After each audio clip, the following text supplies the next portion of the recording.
Вместо летнего семестра – каникулы. Мониторинг карагандинских вузов Департаментом агентства по противодействию коррупции показал, что студенты не посещают летние занятия. А в отдельных вузах кабинеты, предназначенные для занятий, и вовсе оказались опечатаны.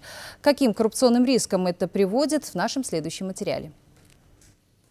Закрытые, а кое-где опечатанные двери, пустые аудитории. Нет ни преподавателей, ни студентов. Но не верь глазам своим, а верь данным вузов, по информации которых в стенах учебных заведений полным ходом идут занятия. Летний семестр – шанс на оплатной основе заполнить пробелы в образовании. Воспользоваться им только в 3 карагандинских вузах изъявили желание больше 1000 студентов. Но во время мониторинга их на месте не оказалось.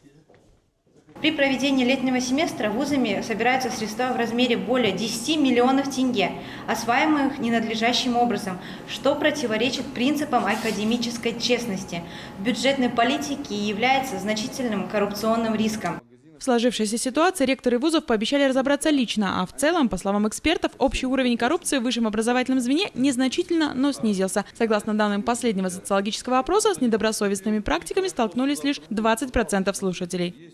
Руководством страны на сегодняшний день поставлены такие задачи, почему именно взята система образования, почему сейчас ставится вопрос о том, чтобы максимально постараться увеличить заработную плату преподавателей. Основная задача – это, конечно, превенция, профилактика коррупции.